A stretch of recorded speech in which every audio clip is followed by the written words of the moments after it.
Hello everybody, today I'm going to show you how to make cake pops. And some of you may think that making cake pops sounds really hard. It's actually not that hard, so today I'm going to show you how to make them pretty easily. Although they do take kind of a long time to make, none of it is too complicated at all. And it's totally worth all the time because they're really good. So let's get started. So the first thing I'm going to do is make my cake balls. And you can really use whatever kind of cake you want to make cake pops. I'm using this strawberry cake. I just use a box mix. If you use a box mix, just make it according to the package instructions. You could do a homemade cake. You could really do whatever you want. But you need to make sure that the cake is 100% cool when you do this step. I recommend putting it in the fridge overnight, but if your cake is even a little bit warm when you do this step, it will not work. So what I'm going to do is just crumble the cake up, and I'm just going to use my hand for this because that's the easiest. And just make sure it's completely crumbled into little tiny pieces.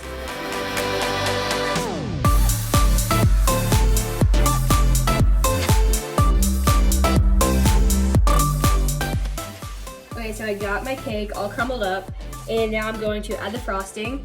And again, you can use whatever type of frosting you want to use for this. You can do homemade, any type really, but to make this as simple as possible, I'm just using the store-bought frosting, and this is just the vanilla kind. So I'm going to put the frosting into my crumbled up cake.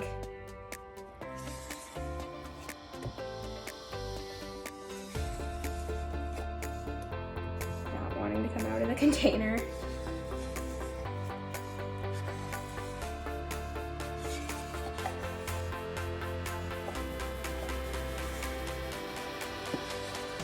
Okay, there we go. And now I'm just going to mix this frosting in.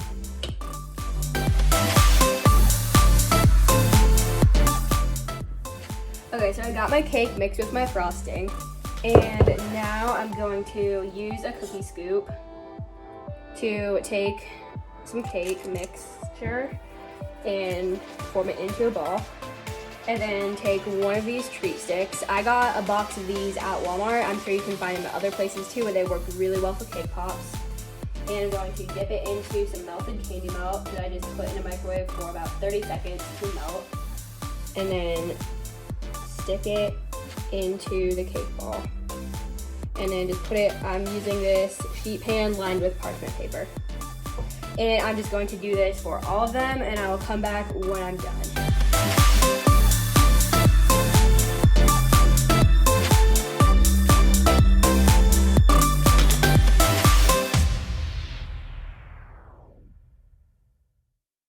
Okay, so I have all my cake balls put on the sticks, and halfway through, my candy melts started to get hardened up, so I just stuck them back in the microwave for about 10 seconds, and then they were the right consistency again. And as you can probably see, I started time-lapsing me, putting them on the sticks, but then it got so repetitive, I decided to turn it off and just come back when I was all done. Yeah, so now I'm going to put these in the freezer for 45 minutes until they are completely hardened. Okay, so now I am melting my candy melts, and I'm using a double boiler to do this. You could melt them in a microwave, but if you melt them in a microwave, they can burn easily, and when you burn them, there's really no bringing them back. So that's why I like melting them over a double boiler. And I'm just going to melt these until they're completely melted and smooth. So now I'm going to dip the cake pops, and as you can see, I already got started, but that's okay. So I'm putting the cake pops on this cake pop stand, but if you can't find one of these, you can always use a foam block, which you can find at Hobby Lobby or in a craft section of Walmart. And I believe that we found this at Walmart also. So yeah, now I'm going to take a cake pop and dip it into the melted candy melts and kind of just shake the extra candy melt off. And then stick it into the cake pop stand. And if you are using one of these, and they obviously won't all fit on here at one time, but once they harden, like I did, you can just put them back on a sheet pan. They harden really fast since the cake pops are really cold. So I'm just going to finish these up.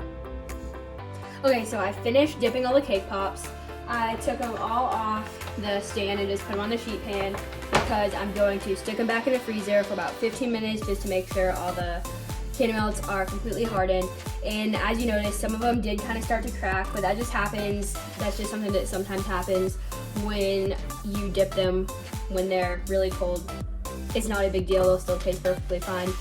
And some of them are kind of deformed, but again, not a big deal, they'll still taste really good. So yeah, I'm going to stick these in the freezer for about 15 minutes and I'll come back when that 15 minutes is up. So the cake pops are all done and now I'm going to taste one of them. And as you can see, here it is, kind of deformed, but that's okay, it's still gonna taste good.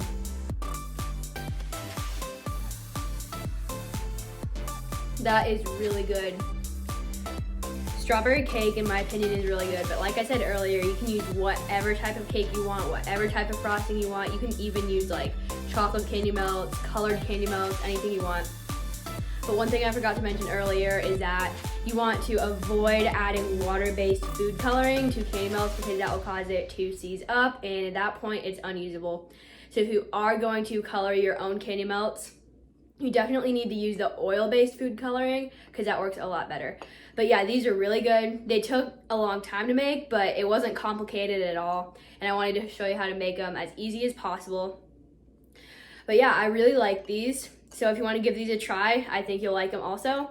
Thank you so much for watching my channel. I really appreciate it. And I'll see you next time. Bye.